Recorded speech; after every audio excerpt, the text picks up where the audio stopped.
One day, I heard the story of a man who owned 2 houses.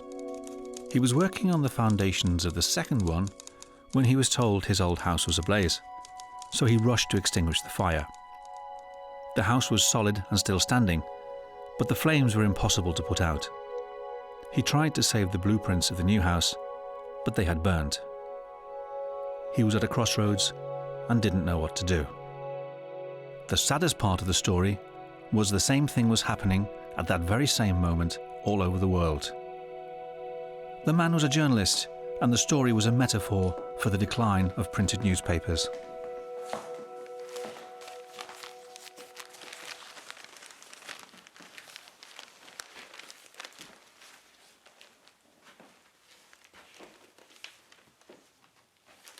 Whenever I wanted to know what was happening in the world, I would read newspapers. So I was scared to think that they could disappear one day. That's why, this time, I went to the journalists themselves to find out their story. This is what they told me.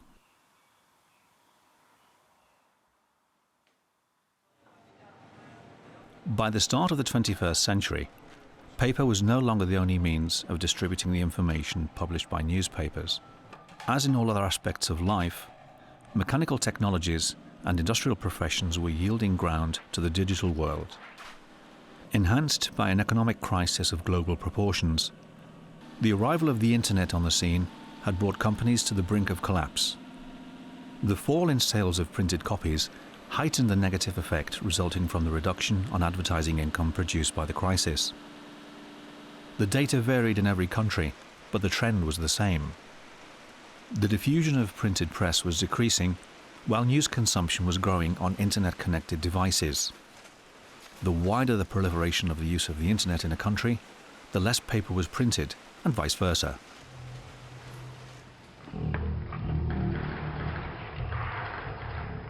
Actually, my fear of the disappearance of printed newspapers was a rather romantic idea. What was really terrifying was that the paper crisis could obliterate investigative and verification journalism, the kind of journalistic work that had been able to tear down governments. To learn about the reality of journalism, I started by accompanying Maria Cedrón while she was working. She was a reporter at La Voz de Galicia, the newspaper with the widest distribution where I lived. When I asked her about the tough times she was facing at work, she answered with a metaphor. É como un monstruo que corre, como un tren que cada vez colle máis velocidade e te subes ou te caes. Ese afán por correr, por ser o primeiro, por lanzar o primeiro tweet, o que está facendo é encher a sociedade de ruído e, en realidade, creo que somos a sociedade máis desinformada da historia, cando temos todos os medios ao noso alcance para, en teoría, estar informados. I also asked her if she had ever been pressed not to publish any particular news story. Houbo quen chamou para que me votaran por unha información que publiquei. Decían, eso non é verdade, eso non é verdade. E eu, pois sí que é verdade. Tiña gravada a cinta e resulta que na cinta, a cinta demostraba que o que eu dicía e o que eu publicaba era certo. Contar a verdade é a base fundamental do noso traballo. Un reportaxe de investigación ou estás facendo unha noticia que pode incomodar a alguén, pois ás veces é malo que non chamen porque diste, estou facendo algo que lles está convindo, non? Under Antonio Rubio's guidance, I spent weeks in the newsroom of El Mundo, one of the most widely read newspapers in Spain. El periodismo, como diría el maestro Richard Kapuscinski, tiene que ser intencional. Es aquel que de alguna forma busca un cambio, provoca un cambio. Eso se produce fundamentalmente cuando denuncias y levantas alfombras. Cambian las normas, cambian las leyes, cambian las personas que no saben gobernar o que no saben dirigir. I was there when somebody said a plane had just crashed, so I rushed to the internet newsroom area, where the internet manager and vice director was organizing his team to cover the story, while at that very same time, readers were browsing the newspaper's website, eager for information.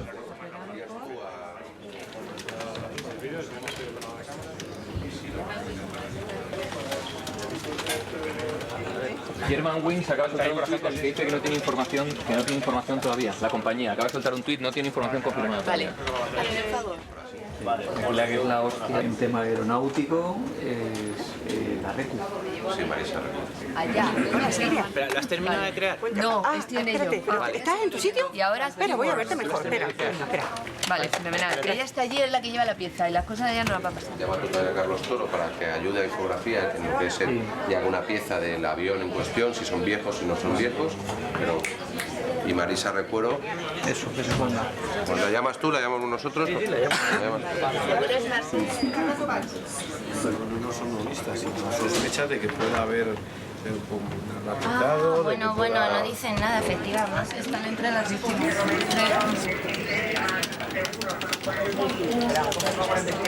En alerta máxima. Claro. Un posible atentado en toda Europa. Efectivamente, hablan o descartan atentado, efectivamente. Sí, es que estaba Mario haciendo un vídeo ya con el avión que se ha estrellado. Justo el avión que se ha estrellado. El ABC y el país también están diciendo que es un 320. Pero que contextualizarlo. Pero díselo a Silvia, Vale. que es la que está en la pieza principal. Que no están en huelga los de low cost. No hay supervivientes. La descripción... ¿No hay supervivientes? AFP de boca de Dolan. Hollande dice que ha muerto todo. France Press. ¿Cambio título? Sí. No, mueren. ¿Mueren? Mira, haz el favor, que esto es intuitivo. Sigue creándolo en vivo. Que se ve que ¿Me echas una mano? Sí, claro. ¿Mueren? Ahí. 148. Te falta eso. ¿Muertos? Al Esto estreno, luego lo súbelo. iremos A modificando ver conforme ya escrito. Si no ponemos... De todas maneras, ahora ya sí, vamos a subirlo arriba. Sí. Vale, vamos a crear así. Guardo, o sea, publico. Sí. Carmela Ríos Arroyo, tienes que tener la confirmación para entrar. Vale, ahí tienes que haber recibido un...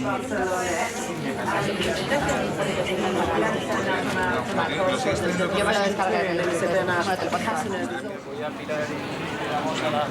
Yo creo que como noticias, si no abrimos hoy a la noche, no... No, sí, estoy de acuerdo contigo, Y entonces el en vivo y qué otra pieza someter. Este tema mejor abajo. de 3. Ahí podemos meter hasta 6. Sí, el del baño negro es Aquí se puede meter hasta 6. son piezas de tercera europea. Sí, por eso hemos ido, las he sacado en otro blog 42 y aquí vamos a meter el vídeo. Lo que necesitaríamos es meter ya alguna imagen.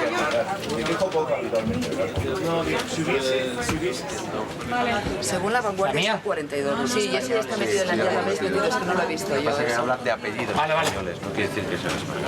Pero bueno, sí, lo probable. A lo mejor lo va. Lufthansa, ¿no? Métete en Lufthansa en Airbus, sí. Lufthansa ya está. También toma macho. La hostia. ¿Y eso? No sé, tío, valentísimo. 173 líneas o qué? 3 líneas, vale. O 4, no, perdón. 170 queda muy pequeño. Queda un poco pequeño, ¿no? Pues subidlo, lo que partéis entre los hijos. Vale. No, porque... Queda fatal. Al menos, ¿cuál es la entradilla? En la entradilla lo La meto. entradilla, sí. No, es que vale, pues entonces yo pongo mi entradilla 5.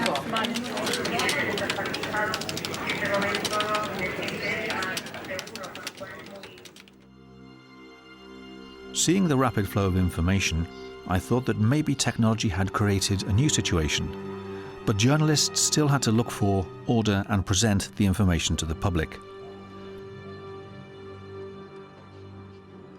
Right then, I understood that putting together in the same phrase these two semantic fields, new and journalism, I had to travel further away.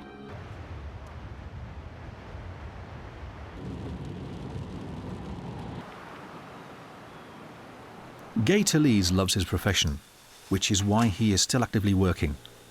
And he vividly remembers his first visit to the newsroom of the New York Times back in 1953. He opens the doors from the reception room into this enormous sitting room. Hundreds of typewriters, hundreds of editors and writers, and smoking cigarettes and typing and making noise. The machines had bells. In those days, the typewriter had a bell every time, and you hear the bells, you hear them. So many people working for the next day's newspaper, the activity, the atmosphere was exciting. It was like a movie. I was like walking in a big movie set. His memories were not very different from my own experience, even though technology had made newsrooms less noisy. I travel a lot. I meet journalists. They interview me, or I visit them, or I go into city rooms and magazine offices and I meet them. And I think of them as being part of a nationality that I'm a part of. We're international operators. We have in common our desire to tell the truth. We have in common that power wants to control us. I wonder what kind of citizens formed that nation that could be in danger. Gay Talese himself describes them at the beginning of his book about the New York Times, The Kingdom and the Power. Most journalists are restless voyeurs who see the warts on the world, the imperfections in people and places. The sane scene that is much of life, the great portion of the planet unmarked by madness, does not lure them like riots and raids, crumbling countries and sinking ships, bankers banished to Rio, and burning Buddhist nuns. Gloom is their game, the spectacle their passion, normality their nemesis. The description is not indulgent, and it partly explains why the social image of journalists is not always positive. However, it is not contradictory to what most of them claim motivated their vocation. I see journalism more as a mission than exactly a profession. It's the oxygen of a democratic society. Es importante tomarse en serio esta profesión, porque nosotros somos depositarios de un derecho fundamental que es el derecho a la información. Y cada periodista lo es. Por tanto, cada periodista en sí mismo, digamos, concentra la profesión. Oh, I just can't imagine having done anything else with my life than being a journalist. Pero en las redacciones acabas integrado en unas estructuras jerárquicas por las cuales finalmente trabajas para jefes y no para la gente, para el público, que es lo que debería ser. Uno debe ir siempre al trabajo pensando que es el último día, bien porque te echan o bien porque te tienes que ir. La parte más importante de esa frase era el por qué te tienes que ir, ¿no? Porque a veces en los medios de comunicación a lo mejor te piden cosas que no tienes por qué hacer si tienes claro que tu compromiso es con los ciudadanos. I arrived at the newsroom thinking I would find dejection and sadness due to the crisis of the sector. But what I found were bustling offices and people enjoying their job. I talked to many, and most of them seemed sincerely committed to their task. Un periodista es alguien a la que la sociedad paga para que estemos informados, para satisfacer nuestra curiosidad y para después contarlo, ¿no? El instinto de comunicar, yo creo, incluso anterior al instinto de tener cosas que comunicar. El periodismo me permite hacerlo, me permite satisfacer, colmar esa necesidad casi biológica que tengo de contar noticias cuando son relevantes. My grades were always near the bottom of the class, except in one thing. My curiosity was unbounded. My curiosity was intense. It was incessant. Even when working hours that were not good, and they suffered a serious risk of personal confusion. Un chico de 25 años al que se le mande al Consejo de Ministros a cubrir la información de los viernes, al cabo de 3 meses, se habla de tú con los ministros y tiende a equivocarse. Si uno sabe perfectamente que es un miembro de la sociedad, liberado por la sociedad para vigilar al poder o para contar lo que ocurre, pues entonces el ego más o menos se atenúa. Si uno se cree otra cosa, pues se puede armar un lío.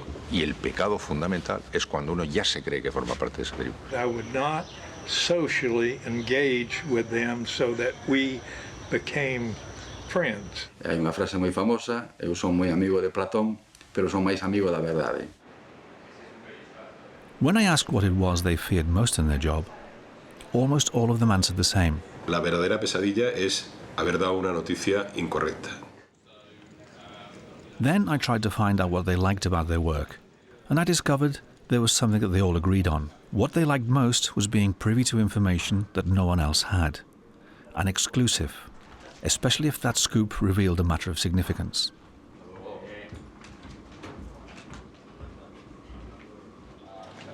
La buena información es un enemigo poderosísimo y un arma poderosísima para cambiar la sociedad.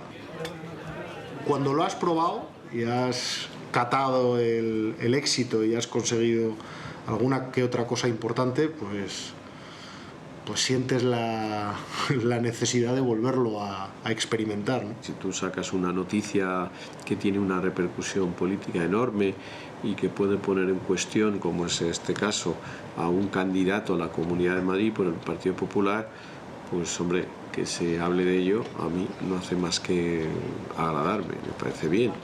Nosotros no vamos a entrar en polémica con otros medios, pero sí que vamos a seguir aportando información.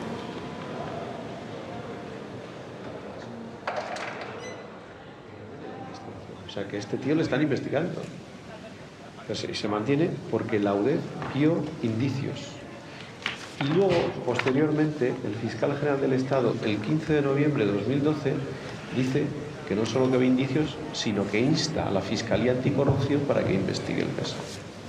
Pero el que está investigando seguro es el juez. Claro, por eso digo, la investigación se mantiene porque la UDEF vio delitos. Si la UDEF, y por eso lo del fiscal es importante, si la UDEF no hubiera visto indicios después de ese informe al que hace referencia al país, y el fiscal no los hubiera visto, la Fiscalía hubiera pedido el archivo. Bueno, vamos a intentarlo. A dos.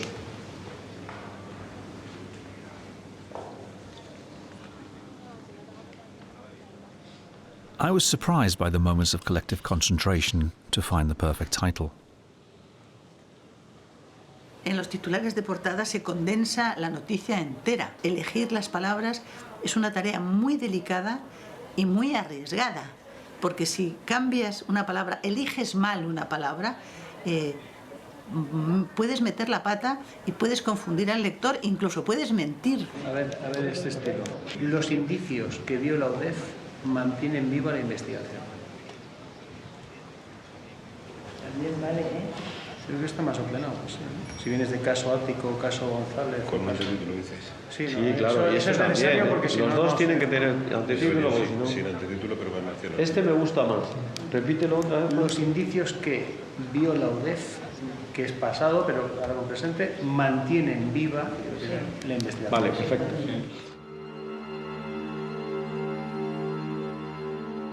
Of course, journalists were worried about the future of their profession, and owing to different reasons.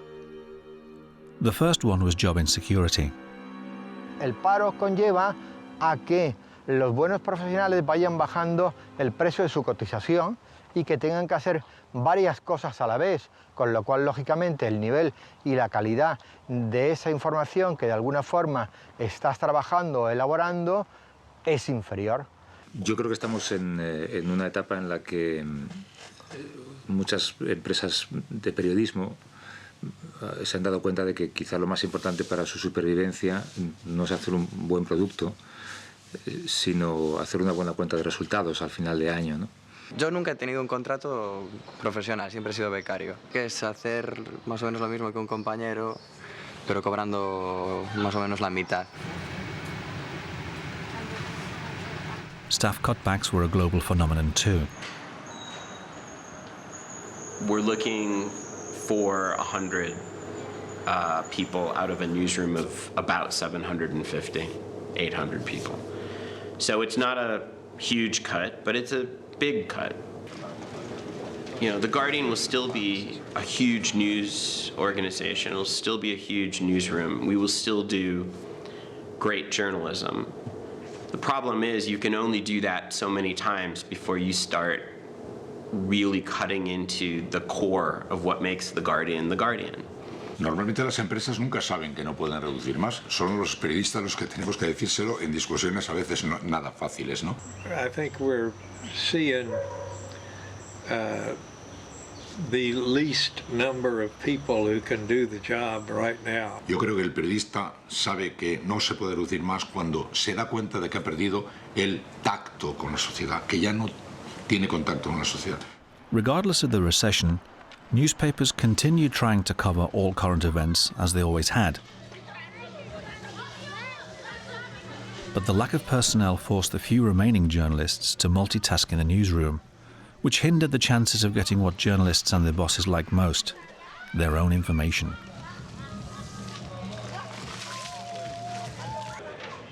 If they could not send out journalists to get the information, the companies ended up doing the kind of journalism defined by Iñaki Gabilondo. Esto está llevando además al periodismo, que está en época de no querer gastar un duro, a hacer un periodismo muy fácil llamado el periodismo de espera. Tú te sientas y cada corporación, cada partido, cada institución, cada organización sindical, etcétera, te sirve ya por la mañana el papelito con las cosas que les afectan, y tú casi sentado en la mesa, sin mover un dedo, ni gastar un duro, ni en un taxi, construyes un relato de la actualidad, pero hecho por otros, ¿no? You cannot do the best journalism when you are writing a story every day. You cannot do the best journalism when you have to write 3 short items in a day and you can't ever get up from your desk. Viene materialmente elaborada, y si tienen un buen gabinete de comunicación y son listos, lo que tienen que hacer no es una nota de prensa al uso, sino tienen que hacer una nota de prensa de forma y manera que materialmente te den un titular, te den un link y la estructuren como si fuera realmente una noticia.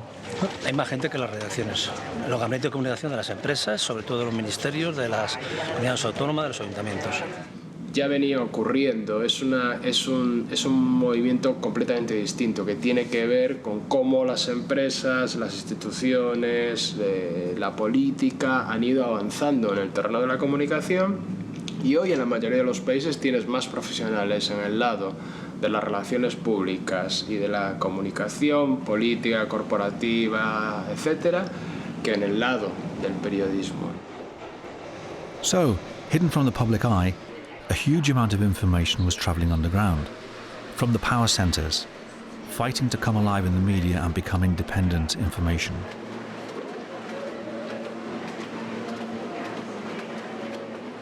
Emitir comunicados o difundir información no convierte algo en periodismo. And that is another reason why the reputation of journalists was not always positive. Their lack of independence.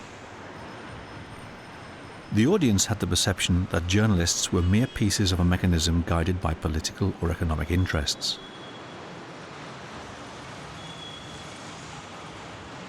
But maybe the audience was unaware of something that Richard Kapuscinski had already pointed out at the end of the 20th century. The world of business discovered that the truth was not important. Not even the political fight was. What was interesting about information was its ability to become entertainment. And once the information entertainment was created, it could be traded. And the more spectacular it was, the more expensive it could become.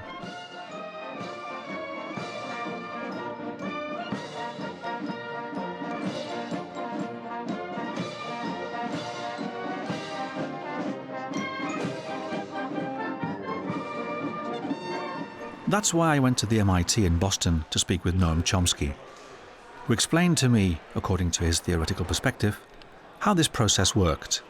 The media are, if you think about them from a kind of a structural point of view, the major media, say New York Times, Washington Post, CBS News, privately owned major corporations, which sell a product to a market like other businesses. The market is advertisers. That's where their income comes from, not from subscriptions. The product that they're selling is audiences.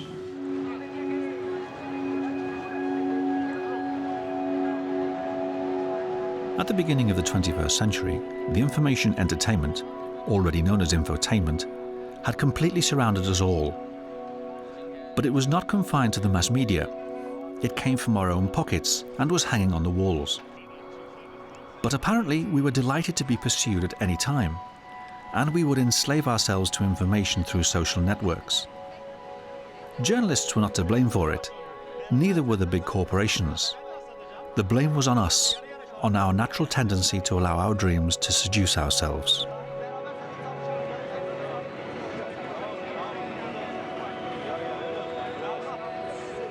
A real understanding of the world requires some digging and some depth, and a real story of an event needs to have some historical context and some social context and a range of views, and you're just not getting that from a place that's just playing you a clip downloaded from a TV show in another country and then a few 3 sentences under it saying, isn't this neat, look at this. You know, this is entertainment. This is not news.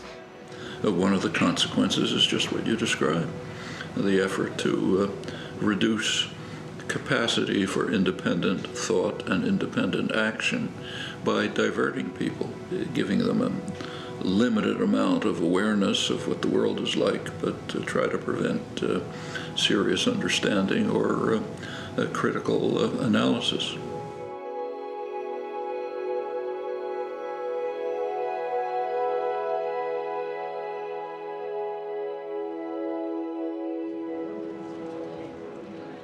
During those times in which we were not aware of the continuous transition the world was experiencing, newspapers, in addition to more immediate tasks, would work on providing more elaborate information. Sueltas lo que ya nosotros llamamos una alerta en la web. Ha ocurrido esto, con los pocos datos, con los mínimos datos que puedas tener en ese momento. Te pones a trabajar ya en la primera información que vas a poner en marcha en la web. Trabajamos en paralelo la web y el papel, combinando las informaciones que podamos ir preparando. Se pone en marcha el departamento de infografía. Cógete el de ayer a la misma hora, que será el mismo vuelo. Imagínate, no lo sé, que cambia la dirección, que cambian los nudos, que tienen mucha más velocidad. Si luego tenemos información sobre las señales, pues repliquémoslo sobre el mismo. La historia. Hoy es martes, el del lunes 9:55. ¿Qué tiene un avión viejo? ¿Por qué es viejo? No solo por la matrícula y los años, sino qué le pasa, qué potencia, qué no, lo que sea. Eso hay que saberlo, ¿no? No es un avión low cost, es un avión que utilizan la buena y la barata, la cara y la barata. Pero a la barata se han pasado después de 25 años de uso en la buena. Y estar así y esto meterlo así, eso es lo que decía era altimetría de las montañas. Todavía no teníamos esta, entonces ahora que tenemos esta le parece mejor. Él decía imagen del avión y esquema. Podría ser al contrario, o sea, el mapa en grande y luego que baje por aquí. Es esta. O sea, el avión está realmente aterrizado, pero lo he ido limpiando hasta que... Sí, vale. Le voy a decir a Mariby que me dé una mancha de 7 columnas. Estaba planteándolo para hacerlo para web ahora, porque ya pasa lo otro, y a ver si podía pasar con las nacionalidades. Sí, exacto, te iba a decir, aprovechar, si sabemos las nacionalidades, pues... Eso es países los turcos y alemanes. Eso es lo que voy a buscar ahora. Vale. Tenemos... Lo que pasa es que esto es claro, quieren el avión. Sí, el avión hay que ponerlo. Vale, pues ponemos aquí luego el localizador de todo el trayecto. A lo mejor. Pero es súper tocho esto. Súper tocho. Sí. Pero ponlo sin girarlo, si no lo giras... Graphs and photographs had always been considered a complement to information, a way of supporting the facts and making them more attractive. Honestly, people have never read things that they thought were boring. Joseph Pulitzer included the first comic strip, The Yellow Kid, in his newspaper, The New York World, in 1889. Images, photographs, and an eagerness to entertain have been around and accompanying journalistic information for more than a century. El fotógrafo de prensa tiene que estar en los sitios donde suceden las cosas, tiene que contar exactamente igual que cuando estás escribiendo un artículo, un reportaje escrito, es exactamente lo mismo. Es decir, el fotógrafo tiene que dar una visión totalmente personal y de autor de lo que está sucediendo en ese momento. No hay nada más contrario a la realidad que una fotografía. O sea, todo el mundo diría, no, es que una fotografía en la realidad es mentira. Tú nunca ves la realidad como cuando tienes una fotografía delante. Todos los días te enfrentas a situaciones totalmente distintas. Los elementos están y tienes que tener la habilidad para cogerlos en ese momento al vuelo. El fotógrafo que está acostumbrado, que tiene una formación en ese sentido, sí que es capaz de coger y de rápidamente quitar todo aquello superfluo que esté estorbando en esa imagen y quedarse con lo fundamental. Vamos a hacer con un pin de Jimi Hendrix y punto. O sea, no quiero que seas tú, o sea, como eres, ya está. Sígueme un poquito ahí. Perfecto.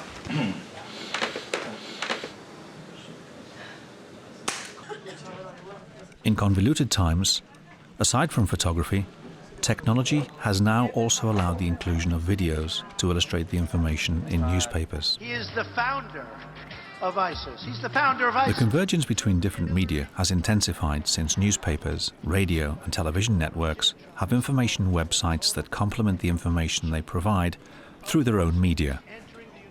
Efectivamente, el poder imbatible de la imagen está muy repartido ahora. I was wondering when newspapers could have access to all those images that illustrated hot news from such diverse and distant places. The answer could be found in photography agencies. El mismo fotógrafo que está tiene la obligación de, junto con la imagen, de introducir en los campos pertinentes la fecha, el lugar, una breve descripción del motivo que está fotografiando y los personajes que aparecen en la imagen. En el fondo casi vale tanto como la propia imagen, la información que lleva la imagen, porque si no, no habría forma de encontrar ni las fotografías y por supuesto no habría forma de consolidar un archivo fotográfico. La cuestión es que son las 5 menos 20 de la tarde y todavía no tengo ninguna buena fotografía que llevar a la reunión de portada del periódico.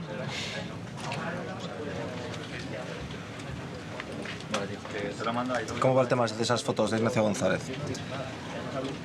Bueno, si me la puedes mandar me vendría bien. Es que no tengo absolutamente nada, pero nada de nada. Las imágenes no son las que tú esperabas. Empieza un poquito la tensión. Voy buscando fotos que hayamos encargado o cosas que igual me puedan apareciendo en la línea.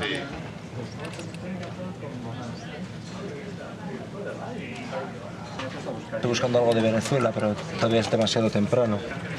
Han entrado hasta el momento casi 4.600 fotos y son las 6:30 de la tarde, pues al final de la jornada pues seguramente haya 8 o 9.000 imágenes, todas producidas hoy o enviadas a la red hoy. Y hay que revisarlo con detenimiento para que no se escape ninguna imagen que pueda aportar algo al lector, ¿no? Porque tú empiezas el día normalmente con una serie de previsiones, en la reunión de primera hora de la mañana pueden ser los que pueden funcionar, pero muchas veces esos temas, el inconveniente que tienen es que no están apoyados en unas imágenes y el tema está ahí.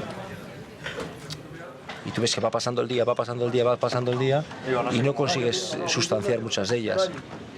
Vale. Sí, tienes razón, perdóname. Mandas desde ahí. Vale, pues quedamos a la espera. Gracias.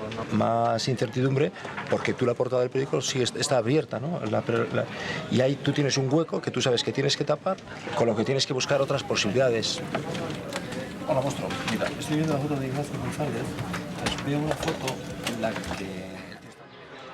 Even then, as usual, the most sought-after thing in newspapers was what no one else had, which meant that photographers had to endure long waits, which at times they would share with their colleagues, breaking news reporters. Lo lógico que estés 6 o 7 y te hagan un relevo, pero bueno, es que la información es la que manda. Muy pesada. Esto es un suplicio. El personaje te puede salir en un momento dado y o estás o no estás. Es decir, o tienes la imagen o no la tienes. Más o menos vamos conociendo sus costumbres, pero es un poco pesado. Uy. Toribio, buenos días. ¿Va a salir por aquí? Hay gente que se ha orinado encima, porque no puedes, en un momento dado. Tiene mucha tensión, depende del personaje. En un segundo puedes estar 10 horas de guardia y el personaje sale en un minuto rápido y solo haces 4 instantáneas. Pero solo es la fotografía. Me gusta llegar a los sitios con antelación. Y si tienes un buen sitio, es tu buen sitio. Si tú te vas a orinar al servicio, lo pierdes. Sí, porque hay gente que está sin comer, claro. Estábamos esperando ahí. Este hombre tiene que comer algún día, en alguna hora. ¿Qué va? Ni comió. Y me cayó. ¿Ya está? Y llegué sin... Vale, pues eso si quieres apágalo. Pero si lo encontraste después, ¿no? ¿Lo encontraste? Pero el tío no iba ni a jugar. Y me llama el de prensa y dice, hija mía, te he visto con la nariz tan roja en el telediario. Dice que me has dado una pena que le he dicho a uno de estos que te bajaron café. Que podría estar ya a puntito de salir.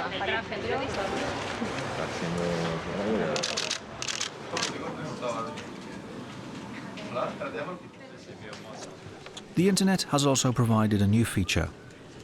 The audience could now analyze information through interactive graphs. Wait, he owns this company that owns this. Yeah. But he also provides services to this company. Yeah.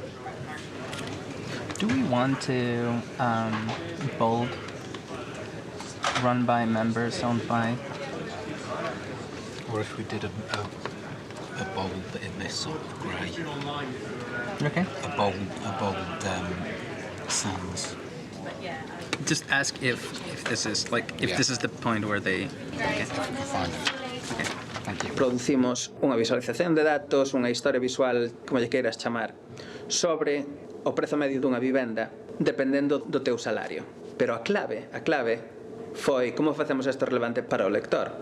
Que a persoa meta o seu salario e onde pode mercar e onde non pode mercar. O salario medio nacional podíaste permitir o 88%, agora podeste permitir o 9%. Ha llegado ya la fotografía de Venezuela. Aquí la tenemos.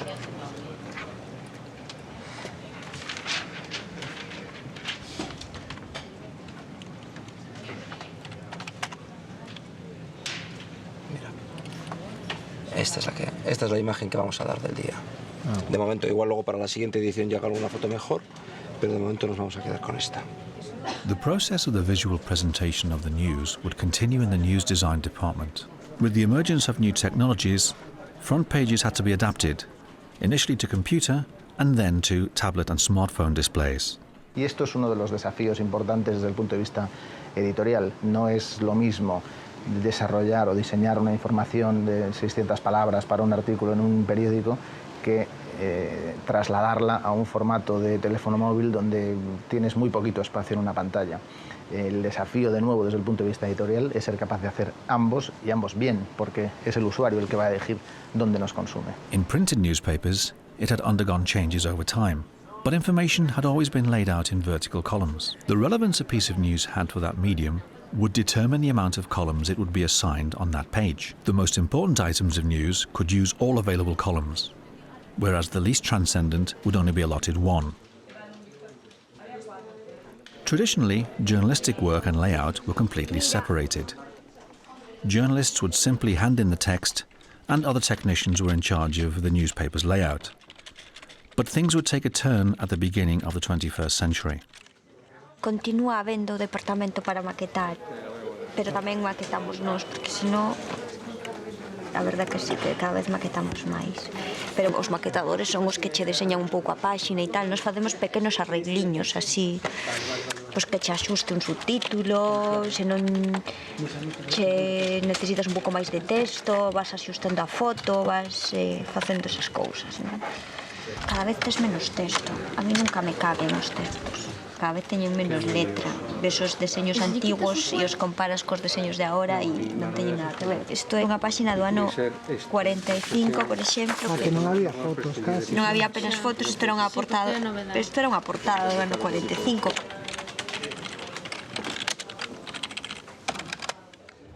On its publishing date, a newspaper stood for a representation of world history from a given point of view. But that concept no longer worked.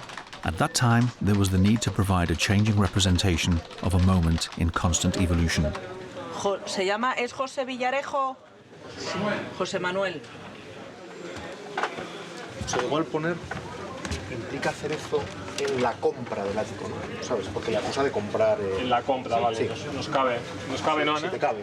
En la compra del ático, sí. Él dijo en la rueda de prensa que fue. Que fue una reunión en la que los dos comisarios de policía le citaron y él fue con 4 o 5 asesores a media mañana a la vista del público en la cafetería mallorquina. ¿Puedo publicar? Vale.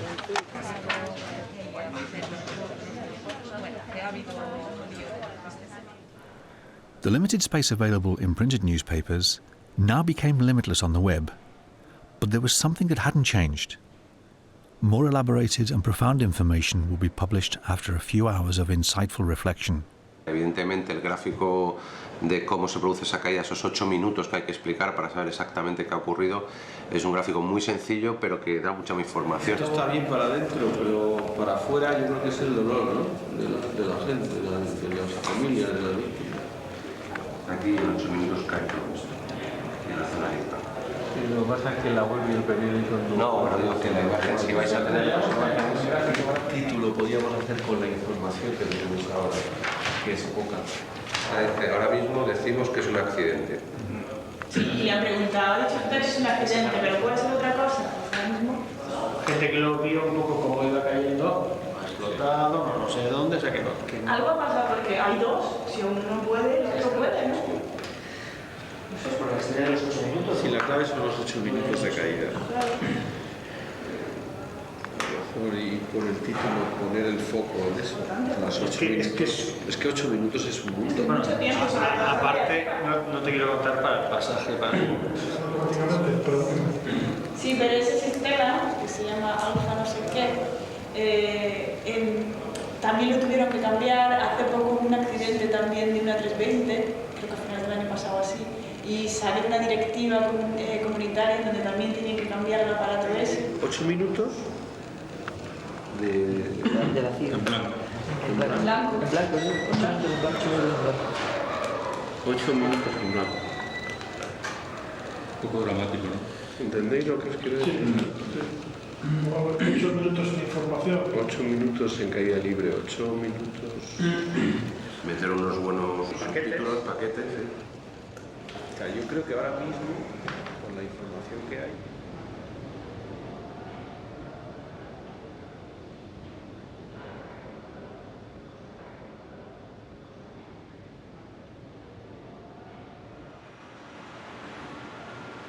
Another problem that affected newspapers was that corporate management was so focused on economic difficulties that, at times, they would distance themselves from the goal of their business practice, so that in a way they would end up losing sight of the peculiar manner in which their product was made.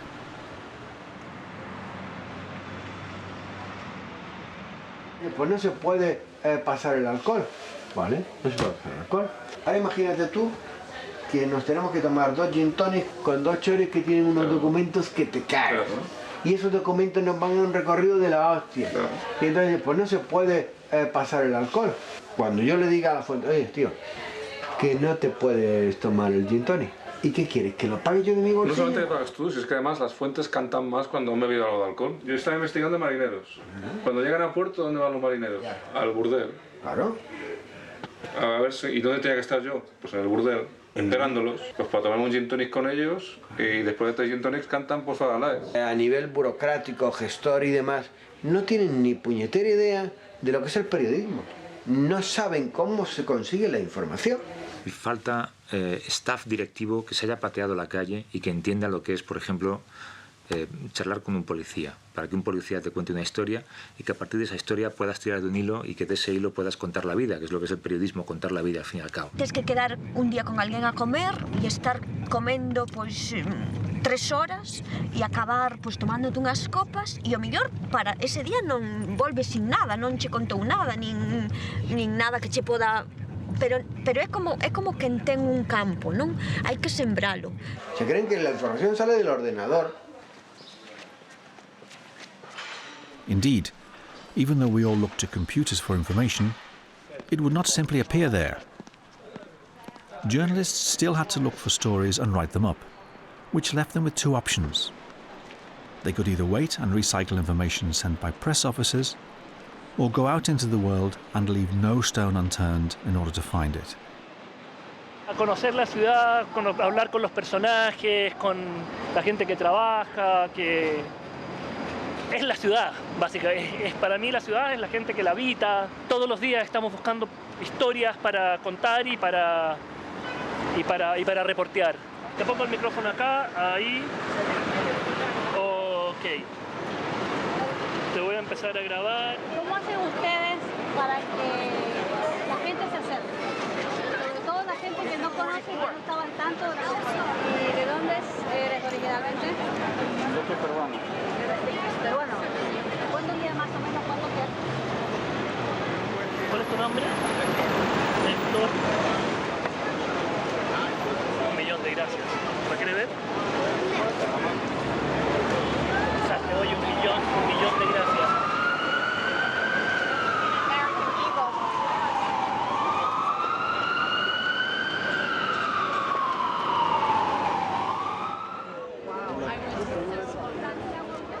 Naturally, not all types of information needed to undergo the same type of processing.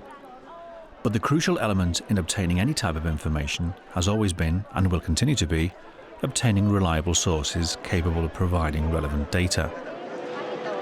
Pois vou chamar por teléfono porque, claro, a ver aquí quen o atopa. The way I do it is I approach them and tell them very openly that I am very curious about them, and I explain why. You have to go to the cop bar, and that's how you develop policing sources. You don't do it by, coming to their office and demanding to meet with them. Con un denominador común, que es inspirar confianza en el interlocutor, es decir, que la persona que tú quieres que te cuente una historia, muchas veces en tiempo récord, en milésimas de segundo, tome la decisión de si te lo cuenta o no, dependiendo de si le da el feeling adecuado, si percibe que se va a poder fiar de ti, si percibe que no le vas a traicionar, si percibe que no vas a revelar jamás la fuente. Reporters are just very good at sort of finding the discontents within organizations and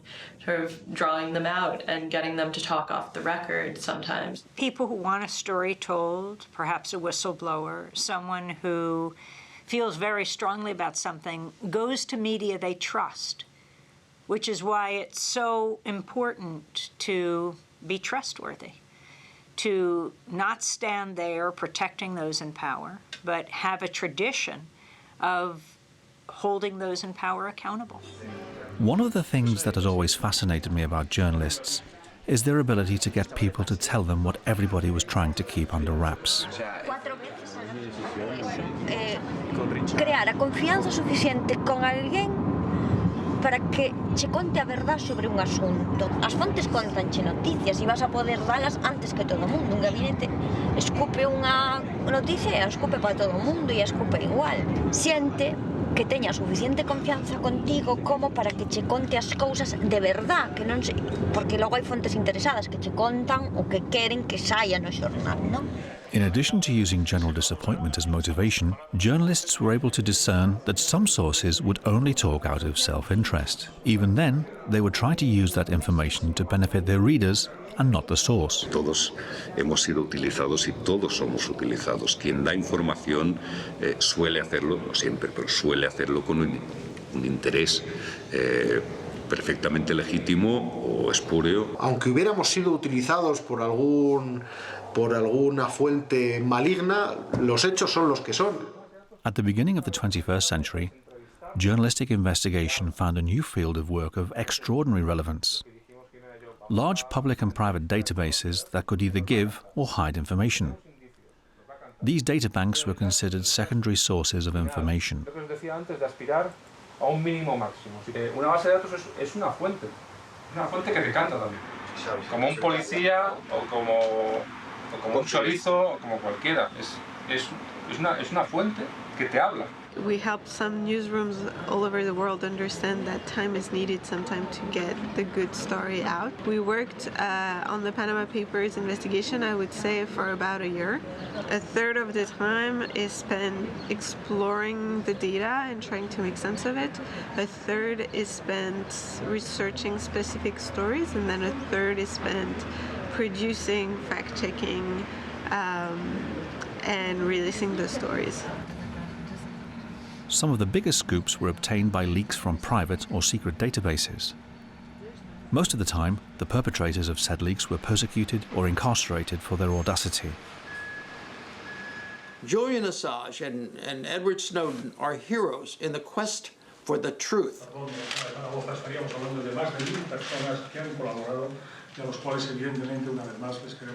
Journalists also had to look for the truth in government statements, which were often rather evasive.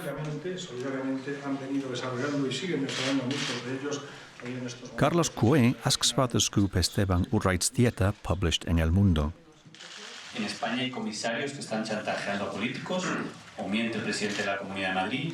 Esto de reunirse con políticos es lo habitual en el funcionamiento de la policía, que tiene que decir el Ministro del Interior sobre todo esto que está pasando. El Partido Popular no estaba al frente del gobierno y yo no estaba al frente del Ministerio del Interior. Por tanto, esa reunión se produjo, insisto, el 29 de noviembre de 2011 y entonces, en todo caso tendrán que responder quienes en ese momento gobernaban aunque fueran funciones. Muchas gracias. To my surprise, as the official press conference drew to a close, a second one started, off the record. Everybody knew it as The Ring.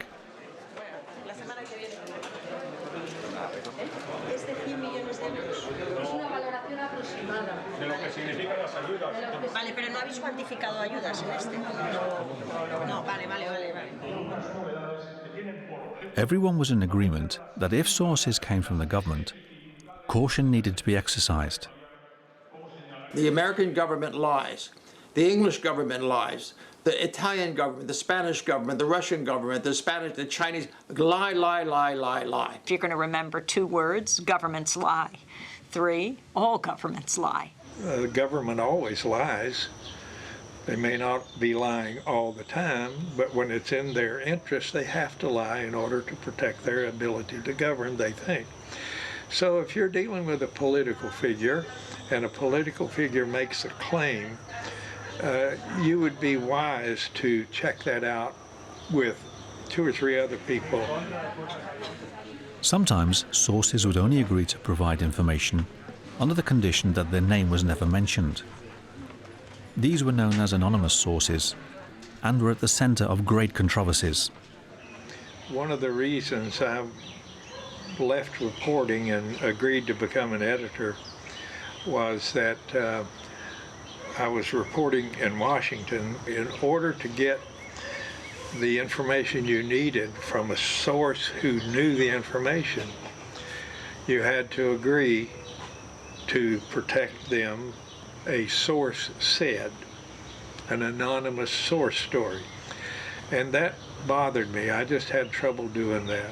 If that source had a name, they could be accountable. You know, the reason you put names on sources is that when they lie to you, you want to know who it was who lied to you so that you don't go to them again. If you allow them anonymity, then they can lie to you forever. I have no secrets with my reader. I insist when I talk to someone for the record that they use their name, and if they don't use their name, I don't want to hear them. I don't care. Whatever they're telling me, if they don't have their name on it, I can do without it. Ofreces información basadas en fuentes que lógicamente pertenecen a fuentes anónimas, que no quieren que se den a conocer. Tu credibilidad, tu decencia es la que te tiene que plantear o la que tiene que decidir si esas fuentes pueden ser utilizadas o no. Yo creo que hay fuentes de información que se pueden utilizar sin ningún tipo de problemas manteniéndolas en el anonimato, porque es que si no, creo que poco periodismo de revelación podría haberse llevado a cabo.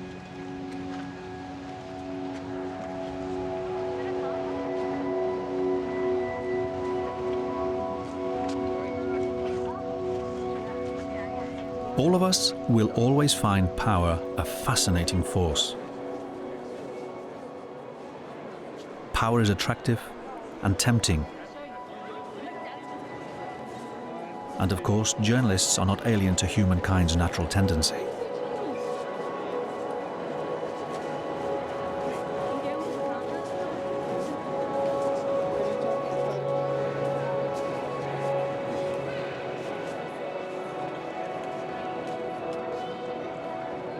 But sometimes the truth came from power itself. Jusqu'à l'impact final.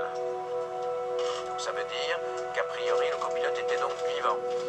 Contrôleur aérien. On entend ensuite les contacts de la tour de contrôle de Marseille. Et il n'y a eu aucune réponse.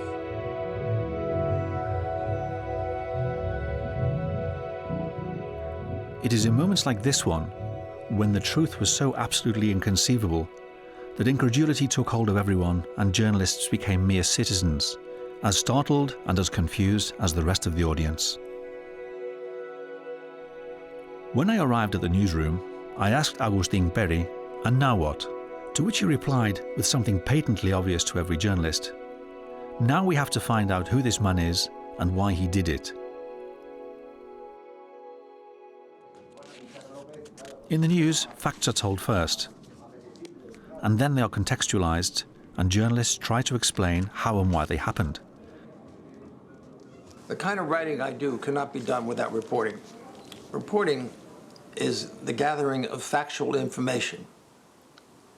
The writing is taking that factual information that you've gathered and shaping it and putting it into phrases, using words that make a picture for the reader. Reunir datos siempre lleva mucho tiempo y nunca le das el tiempo que haría falta. Obviamente tienes unos plazos, hay límites. My eyes are the first thing. I visualize a story. I see people that are going to represent my story.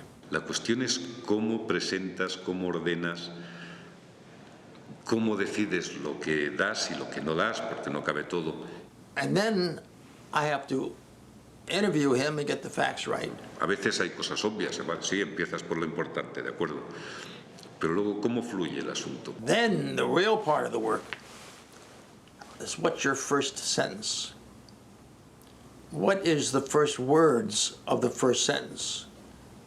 How, after you write a sentence, you rewrite it? And how do you improve it? How do you improve it? You change some words, or you eliminate some words, or you try with that first sentence, and then with the second sentence, and then with the third sentence, to write a paragraph that is the lead of the story. And that first paragraph has to be so compelling, so visual, so interesting that the reader is going to read the second paragraph, and then the third paragraph, and the fourth paragraph, and read the whole story. ¿Cómo puedo presentárselo al lector o al público de la forma más honesta posible? And you still could be a storyteller, but you can tell the story truthfully and using information that's verifiable, that people can check and make sure that you didn't exaggerate for the simple matter of making a better story or more readable story. If you take enough time, you dig deeply enough, you can find enough information that's compelling, that's interesting, that is the material of storytelling, and then you write as a storyteller, a journalist as a storyteller. That's what I've always tried to do, to the best of my ability, to tell a story. Which is why processing time is paramount. That is something they know well at the New York Times. To my mind, the New York Times has done this, is the model. So the New York Times has cut and cut and cut and cut, but not in the newsroom. The New York Times has very deliberately protected the newsroom, knowing that that's why the New York Times exists, and that's why people pay for it. Walking through the streets of Manhattan, anyone could see that nail salons were everywhere. But Sarah Maslin Neer saw something else. Well, what was really interesting about the nail salon story is that every single person involved in it, every source, had no reason to speak with me. People in my story are undocumented immigrants working illegally in this country, terrified of being discovered, and yet they spoke. I did approach 400 and ended up interviewing about 125. My investigation took 13 months. I just focused on this story. The only thing is occasionally there would be some really big news story and they'd say, everybody, all hands on deck, drop it for a day, Sarah. But no, I worked exclusively on this story. My meetings with them, sometimes we talk about nothing, especially in the beginning. We would sit down and talk about their lives and have coffee. And even when I heard something really compelling, I would prevent myself from asking about it. I had that approach with all these people and developed a level of comfort and rapport with them that eventually they wanted to tell their story. My story, yes, it took 13 months, but it had a magnificent payoff. The Times investment made laws change. The governor changed the law after my story came out and made lives change. So I don't think the Times is willing to shortchange stories or journalism, no matter what the economic climate is. The problem with investigative journalism in a world controlled by statistics and executives worried about numbers was the difficulty in measuring the productivity of a journalist's information. I think a lot of times journalists conflate the number of clicks a story gets with impact and resonance, and I think that is a mistake. We're applying metrics that were actually designed to measure the success of advertisements to measure the success of journalism, and that's a problem. Es muy común en prácticamente todos los medios de prestigio como los nuestros que la mayor parte del tráfico de las páginas que se visualizan en nuestros medios, el 80% fácilmente, sea generado por un colectivo muy pequeño, en torno al 20%, es un clásico 80-20. Nos interesa el tráfico de alguien que viene todos los días o que viene todas las semanas, varias veces al día, porque está muy interesado en mantenerse informado. Ese es el tráfico que nos interesa y es el tráfico que genera la mayor parte de las páginas que se ven en nuestros sites. Investigation is at odds with arithmetic. A working day could yield a great discovery, but 3 days could turn out to be completely useless. Es complicado. Que muchas veces en el periodismo empleas muchísimo esfuerzo y muchísimo tiempo en vano. esto no es una fábrica de zapatos, que sabes que si tú dedicas 50 horas, sabes más o menos que vas a poder fabricar un número de zapatos. Aquí puede ocurrir que dediques 50 horas y que no fabriques ningún zapato. The task of sustaining the quality was further complicated, as the falling number of journalists would also mean a decrease in the number of editors supervising their job.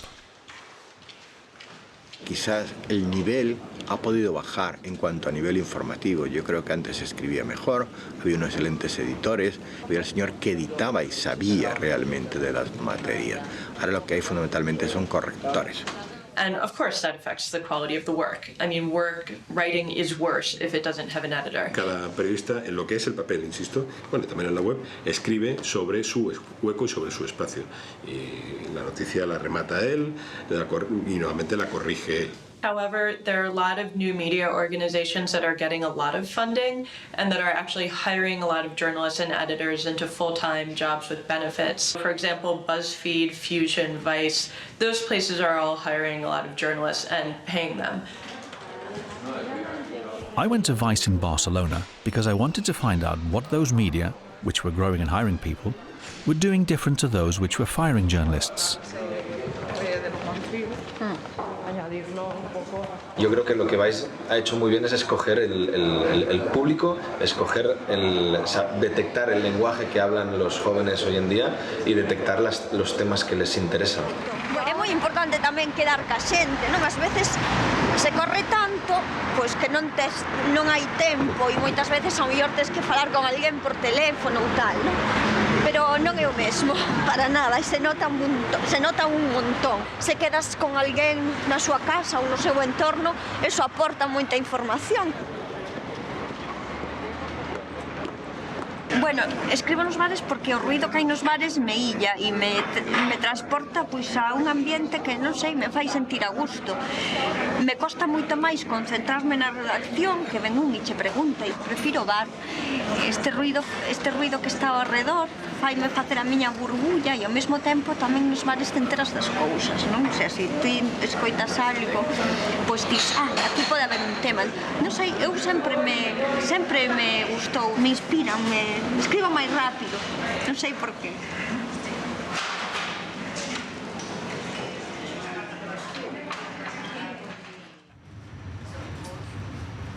Under these conditions of increasing instability, journalists had to keep on looking for the truth. I would ask them whether the truth was within reach, or simply a kind of train to chase after, knowing well how difficult it would be to achieve.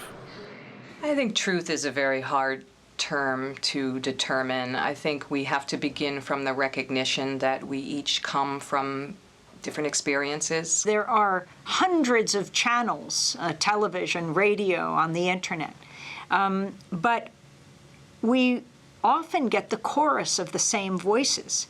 And what we need is that true diversity of voices. I think it has to be more about fairness, and more about fairness to the range of perspectives and people that exist. Existe tu verdad y mi verdad. Existe la verdad periodística y existe la verdad jurídica.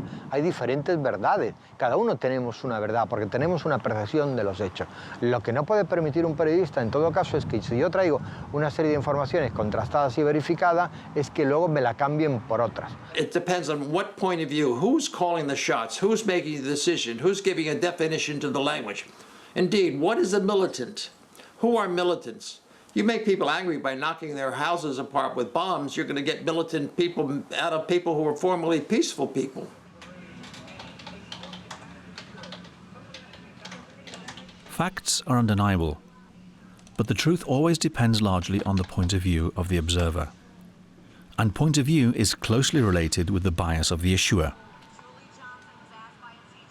Me parece que hoy la mayoría de los medios necesitan una clara posición en ese sentido, no solo política en un sentido amplio, ¿no? Pues creo muy poco en la objetividad, yo lo que creo es que sí hay que ser honesto y transparente. Tienes que tener una posición, pero con argumentos, fundada en hechos, y tienes que hacer información que presente todos los elementos de la noticia para que el juicio al final lo tenga el lector. Traditionally, newspapers, radio and television would display political surnames that would identify their position and their point of view. And the thing that shapes a magazine's character is the types of questions you ask. Eso no puede transformar la información en propaganda. The journalist always has to guard against the natural bias that works its way into everything we do. We're human beings, and human beings react to the world in a personal way. That's a built-in bias. The point of view also determines the relevance of the information and, therefore, what is worthy of being published and what isn't. But some information, most of which we're interested in finding out, tends to be unpleasant for someone powerful. That's why power is usually the most interested party in domesticating information, and journalists feel the pressure to keep certain things quiet. No, a mí las presiones no me dan miedo, que las sufro todos los días, pero eso va en el cargo, ¿no?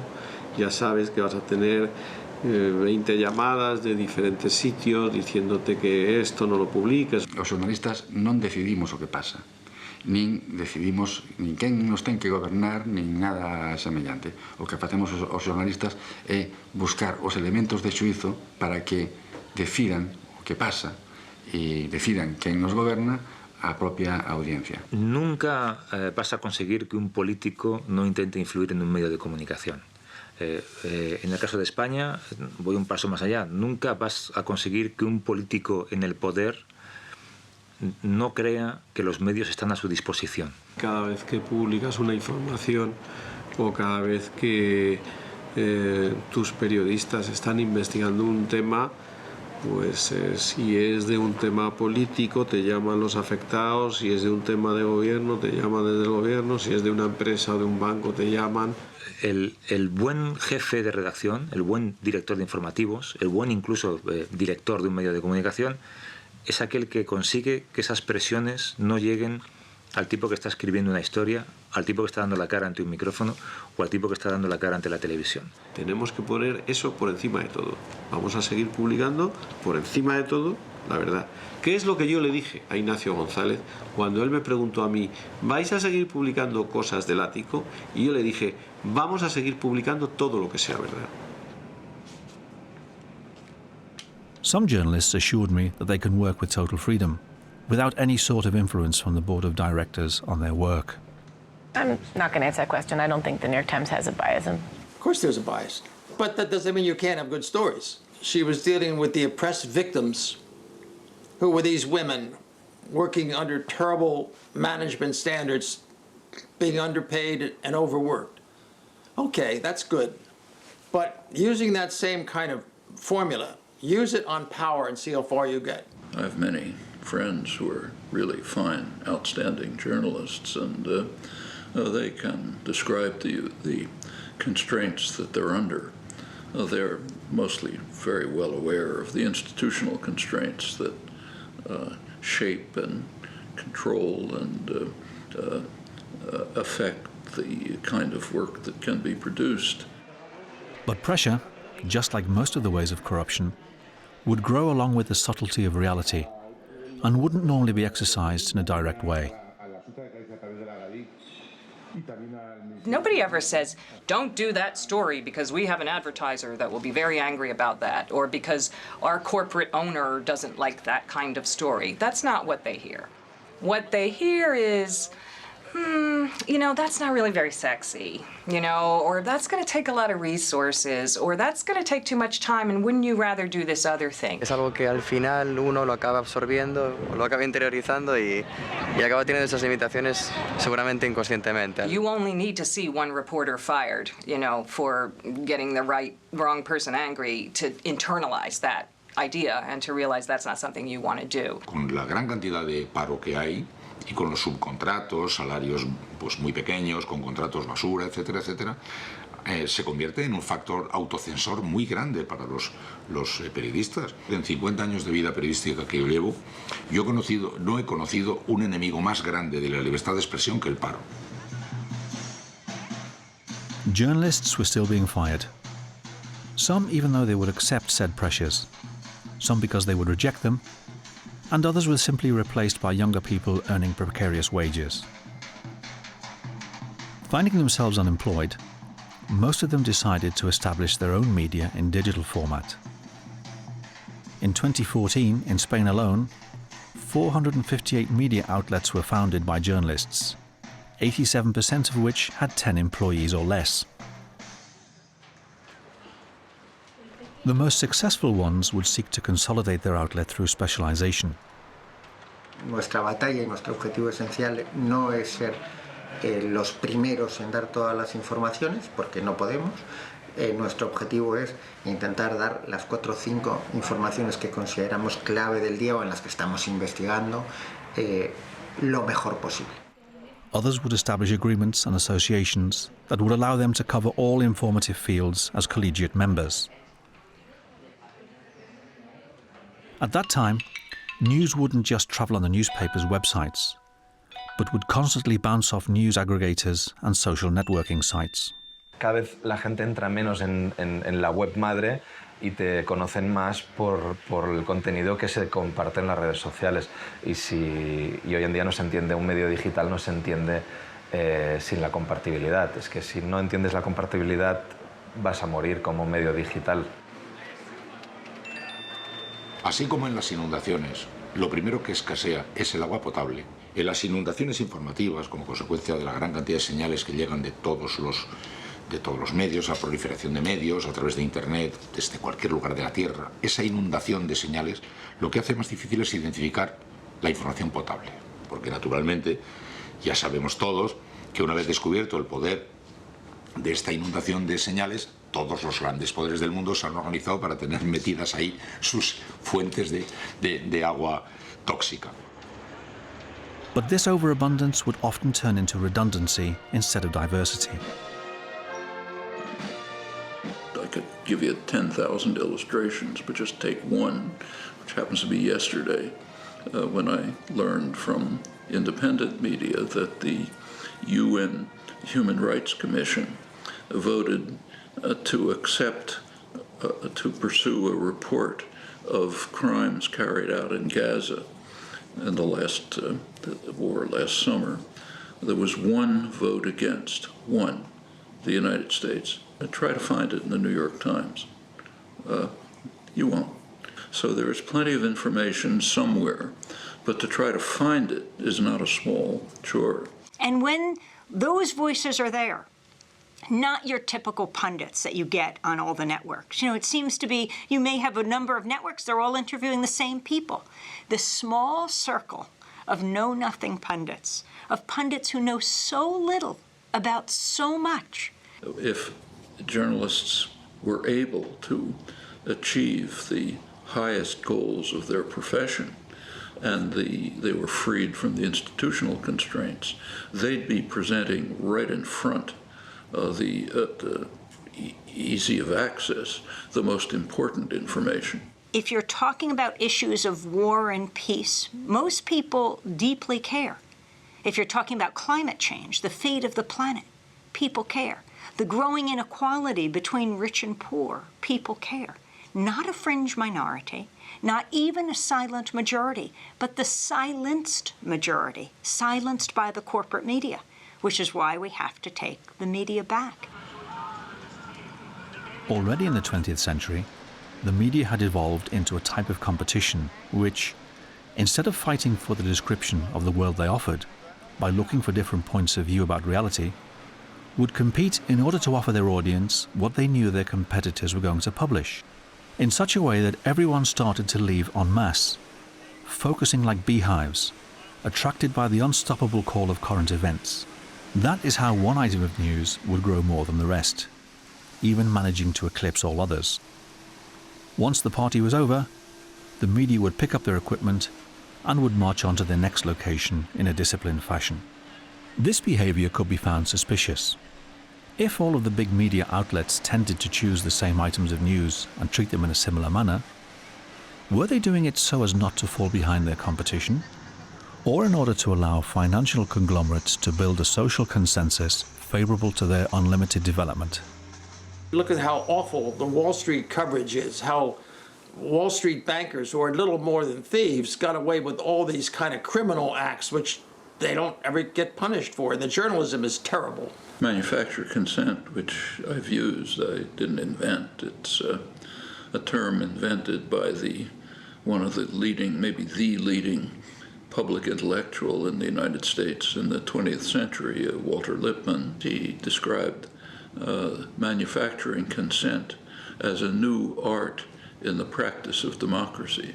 He regarded it as a good thing for democracy. The idea was to ensure that the mass of the public, who they regarded with considerable contempt, would not be misled by erroneous ideas. These are what they called ignorant, and the public are ignorant and meddlesome outsiders who have to be put in their place. And it's the intelligent minority who have to make the decisions. The truth is that even though we find power fascinating, we also value freedom and democracy. We expect to be able to revoke our rulers, or at least to believe that such a thing is possible.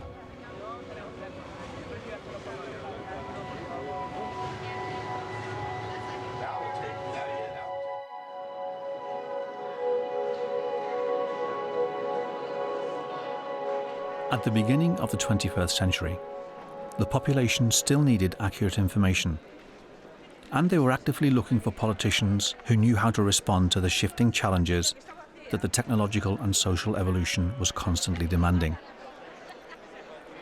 But since the people would exercise their right to vote in a more emotional rather than critical way, the political scientists from the political parties would design campaigns in a more theatrical way.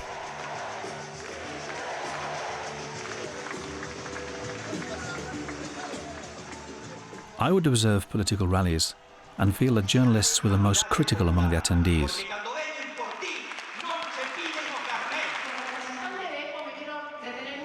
Elections are being decided by people who no longer have a core of factual information about the candidates and the positions they're taking and the arguments they're making. If you watch the campaigns, it's all about who looks good, who acts good, who presents their words well, not about the content, I believe.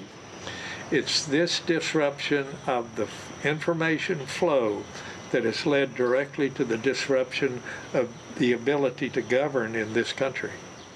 Since I had started to follow journalists in order to ascertain whether the foreseeable end of printed press could mean the end of verification journalism, the so-called fourth power, I thought it would be a good idea to approach a media outlet that was familiar with the immediate since its beginnings, the radio. This crisis of the printed press was not unknown to the radio, since the internet was changing all aspects of society. Even then, with its immediate nature, the radio could offer information on current events and breaking news, but also exclusive investigations and editorials. Escuchan Radio Coruña, Cadena SER. Buenos días, saludos de Consuelo Bautista. El Banco de España ha hecho públicos los números sobre el rescate bancario que ha provocado un agujero en las finanzas del Estado que justificó los recortes. 61.400 millones de euros entregados, de los que solamente se han recuperado para el Estado unos 4.000. En el caso de Abanca, la entidad resultante de la fusión de Caixa Galicia y Caixa Nova, el Estado solo ha recuperado 712 millones de euros de más de 9.000. Invirtió 9.000 millones de euros, la vendió por 1.000 al venezolano Banesco, que aún no ha entregado el total del montante de la compra. Banesco creó Abanca, que ha presentado, por cierto, resultados del primer trimestre que supone multiplicar por 10 sus beneficios de hace un año. Todo esto confirma el buen negocio realizado a costa de las arcas del Estado. La banca, que demuestra siempre gana, sobre todo si los poderes públicos no se ocupan de exigirle responsabilidades y le entregan dinero a coste cero. Beyond the facts, journalism had always included editorials. La opinión de un periódico es fundamentalmente la opinión del director. Lo que pasa es que para esa opinión se debate se debate y se intercambian ideas y puntos de vista y consideraciones. Y después el director dice, por aquí. Lo solemos tener terminado a las 8:30, se lo llevamos a su despacho y él lo tiene que leer y dar el visto bueno definitivo. Of course, op-eds still existed in newspapers, and they started to proliferate on television. At the beginning of the 21st century, there were many television programs that would occupy several hours on confronting opinions.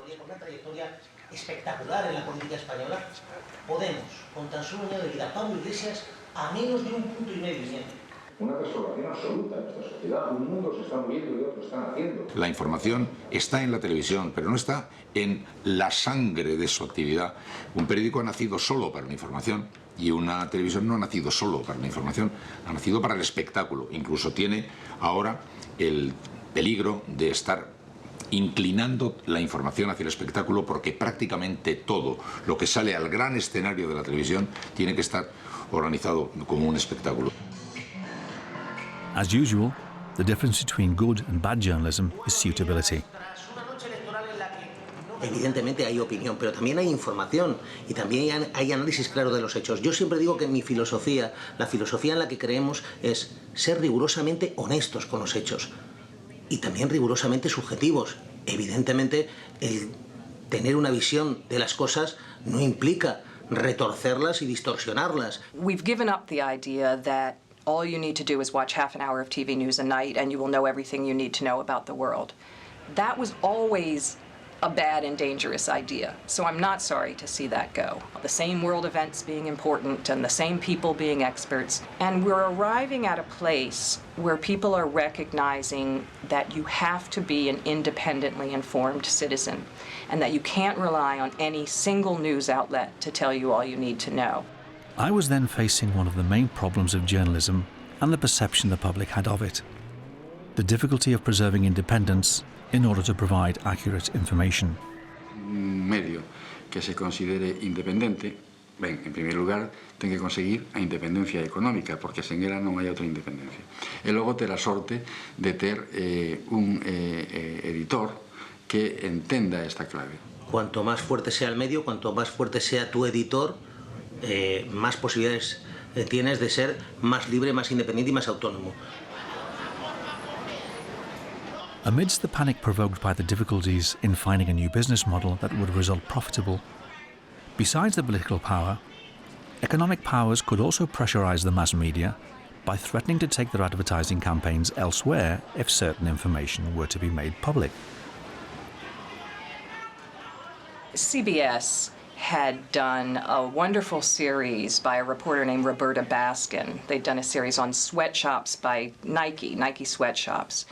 And it was a great series. It exposed a lot of hardship and unfairness, and it was really hard-hitting, and it won awards. So Roberta Baskin went back to do an update on the Nike sweatshop story. But in the meantime, CBS had signed a sponsorship deal with Nike. And so CBS was running Nike ads, and in fact, CBS anchors were wearing Nike clothes on the air.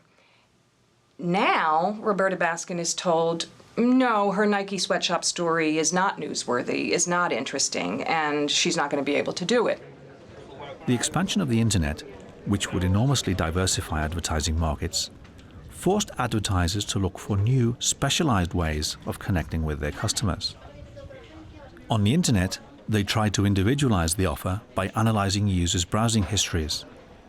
And in traditional media, they created new formulas, such as the so-called native advertising, which consisted in drafting sponsored pieces where users were effectively informed, but principally about advertisers' lines of products. We should know that people are paying to have certain messages, and that's called advertising. People, sponsors, automobile manufacturers, fashion designers, political parties are paid to get a certain message. Then you have reporting that's supposed to be independent of commerce. Where there's confusion, there is a lack of honor. There's a lack of ethics. Hay que decirle a la audiencia que un determinado contenido es un contenido sponsorizado, es un contenido pagado por un cliente comercial, por supuesto. Porque además al cliente comercial le interesa, porque evidentemente querrá llevar su logo, querrá llevar su cita, etc. Pero el desarrollo del contenido no es publicitario en sentido tradicional, sino que le das un tratamiento completamente diferente, ¿no? Y ahí es donde hoy muchos medios están encontrando el futuro y están encontrando formatos y narrativas muy interesantes, ¿no? Las marcas buscan relacionarse con noticias positivas y todos sabemos que de noticias positivas en los medios de comunicación suele haber más bien pocas, ¿no? Llevamos el control de, pues en el periódico llevamos el control de las páginas que llevamos hoy en el periódico, lo que ves de la publicidad. The existence of publicity in the mass media will always generate suspicions of meekness among the most susceptible users. Even though the world's largest newspapers had reserved advertising spaces on their pages without apparently being prevented from doing their task of auditing power and society in general. If you take a journal like the New York Times, maybe the world's greatest newspaper, they have a concept called the news hole. When you lay out the newspaper, the first thing you do is place the advertisements in the proper place, and then there's some space in between. That's the news hole, where you put in whatever news there is.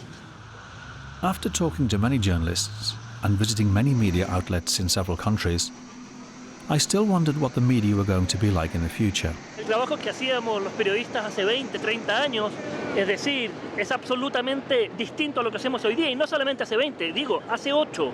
Hemos tenido que aprender a escribir nuevamente, hemos tenido que aprender a relatar nuevamente, hemos tenido que aprender a aproximarnos con el otro nuevamente.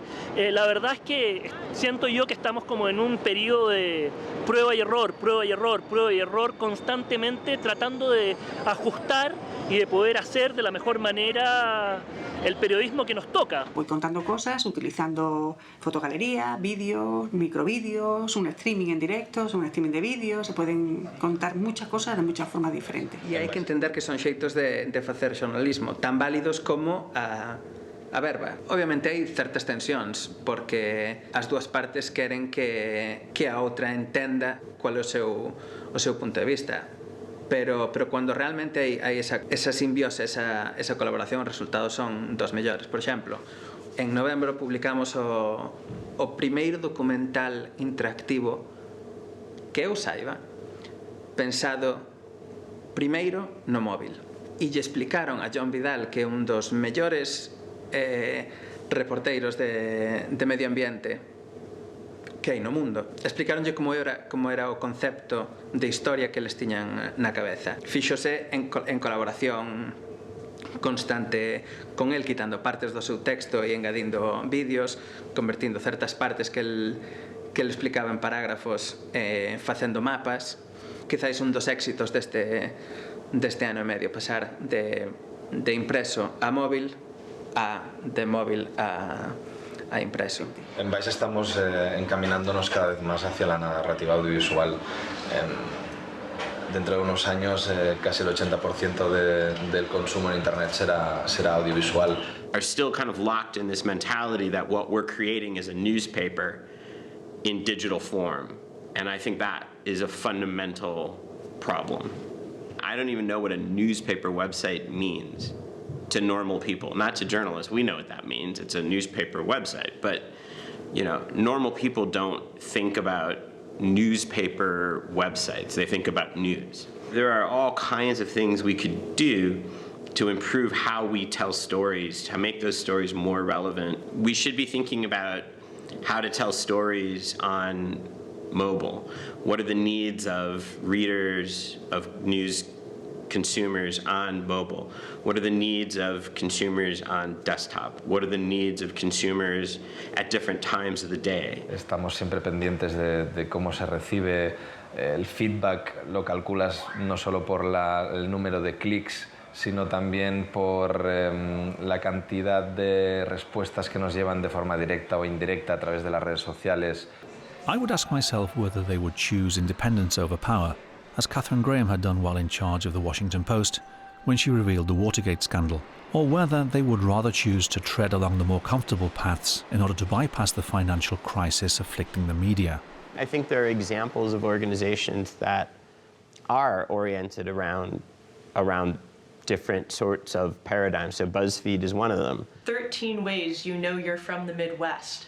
And everyone from the Midwest would share that. Whether you think BuzzFeed is amazing or whether you think it is, the end of the world as we know it, is not the point. Once they developed that, they sort of founded a news arm of BuzzFeed that employs a number of investigative journalists, including a Pulitzer Prize winner, very experienced people, but also a lot of young people who are just talented reporters.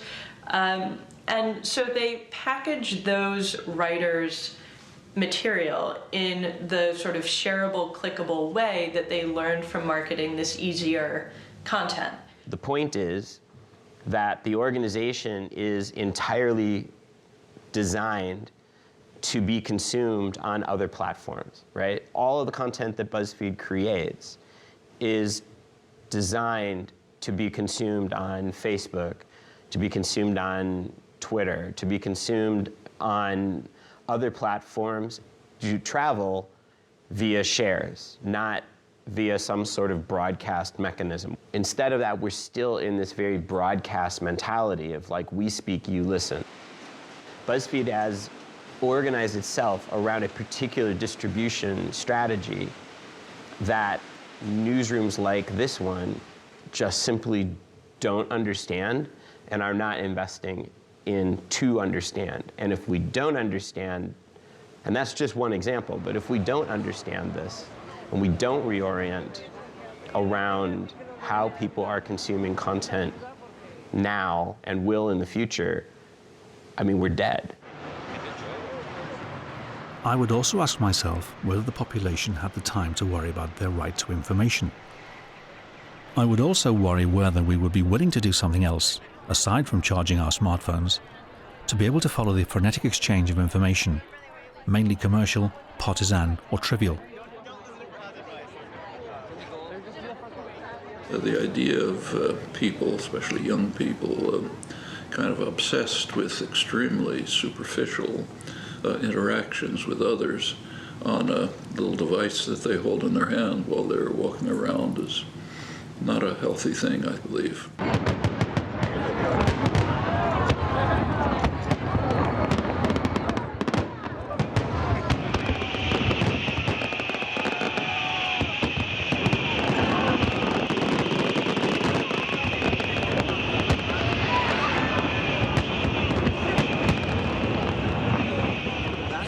Fíjate, yo creo que no está tanto en cómo conseguir que las empresas mantengan una plantilla que haga periodismo, sino cómo conseguir que haya un público para consumir el estilo de periodismo que debería sobrevivir después de este tsunami que estamos sufriendo ahora mismo.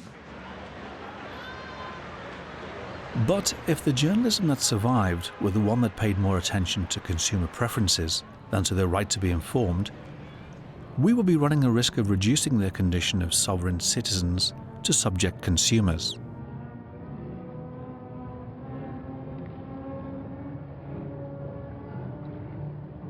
It was terrifying to think that the simplification of messages could win the battle of audiences, while verifying the reputation of news and media could become secondary, in such a way that toxic information could be consumed as a drinkable truth. Corrupt. Such a nasty one.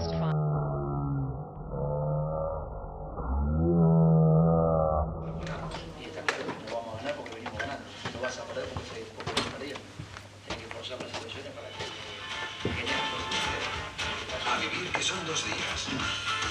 Javier Berlino. Cadena Ser. Pues ha llegado el día y ha llegado la hora. Abren ahora mismo los cerca de 23.000 colegios electorales en España, después de constituirse las mesas, que permanecerán abiertas hasta las 8 de la tarde. I would wonder whether we really wanted to know the truth, or would we prefer a pretty story? Maybe we would settle by simply voting and letting others take all the decisions, as proposed by Walter Lippmann. It seemed to me that the survival and dominance of either kind of media depended on us. As citizens, we had the right to be informed. But the important aspect of journalism was not the format through which it would reach us, but its social function.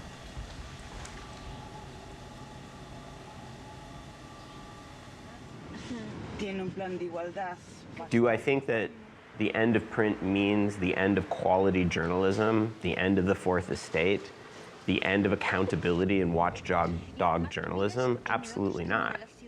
But if we as an industry don't get really serious about digital and digital alone really quickly, then it won't be us who are primarily there holding power to account. It'll be some other entity. It'll be a startup. It'll be BuzzFeed. I mean, it'll be who knows. But it won't be us. Somebody's going to figure it out. And I sure hope it's the Guardians and the New York Times of the world who do, but only if we get serious about digital and quickly. You know, we are now in the 21st century, and you have newspapers that are paper, you have newspapers that are changing to digital, and newspapers that were once paper will be all digital. But still, the basic tenets of good journalism remain the same, allowing people to describe their own experience. As Bill Kovacs and Tim Rosentiel say in their book, Blur, democracy stakes everything on a continuing dialogue of informed citizens. And that dialogue rises or falls on whether the discussion is based on propaganda and deceit, or on facts and verification pursued with a mind willing to learn.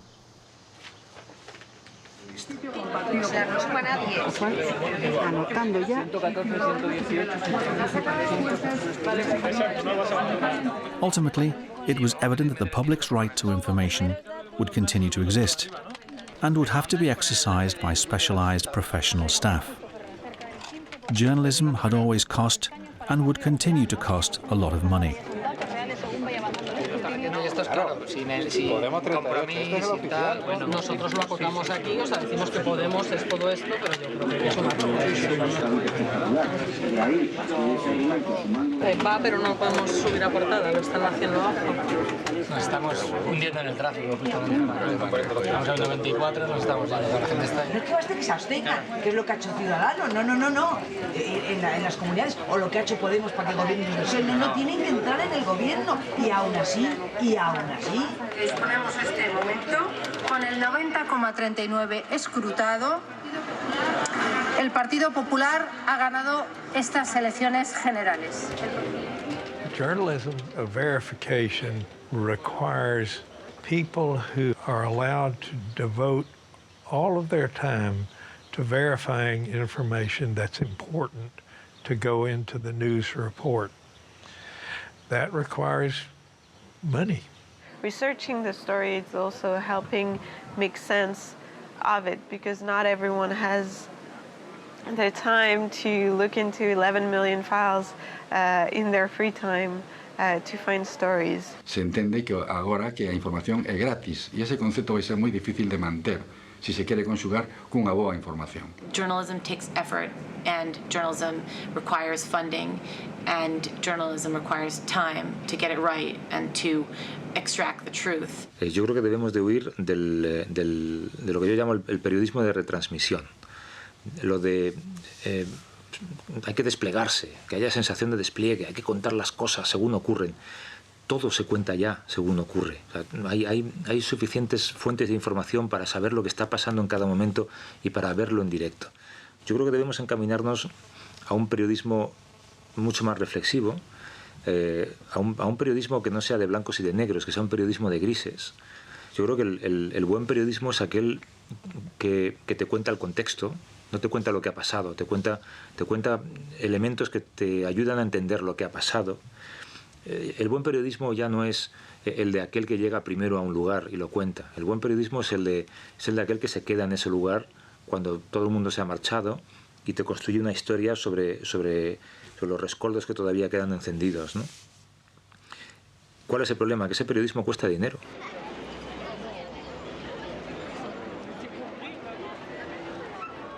It seemed to me that, if the population wanted their right to be respected, they would have to exercise their responsibility by contributing to the funding of independent information. The media were starting to fight against the idea that, on the internet, the traffic of certain articles susceptible of being transmitted digitally in their totality had to be free by definition. While I was shooting this film, new things were being tested. Paywalls, subscriptions, and even donations. What seemed undeniable was that if the public were not willing to finance access to the information they consumed, those who did would have the possibility to decide about what and in which way the public was to be informed. And maybe, in those media of the future, our voices would not be heard, but those of some automatons ready to replicate us.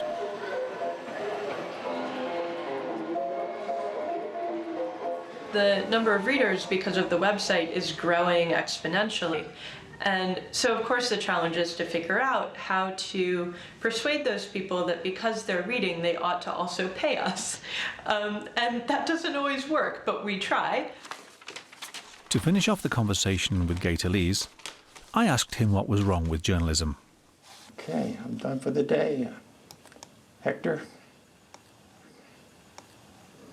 What's wrong with journalism is the wrong journalists. It's not journalism. It's the people who don't know how to be great journalists. They don't know how to be, they don't have pride in what they do. They're just mediocre people. Now, you find mediocre people who are in politics. You find mediocre people who are in banking. You find mediocre people who are in every calling in life. Journalism is made up of good and bad, just like the police department, just like the priesthood. Okay. Not all journalists would do their job correctly, and that is why they would receive criticism from the citizens. But I also confirmed that the world was full of journalists who were not mediocre and who lived their work and the responsibility that the rights of the citizens demanded with intensity. What I wasn't so sure of was whether we, the citizens, were in the right place to demand that our right to information could be fully exercised when we obediently jumped on that internet train at the beginning of the 21st century.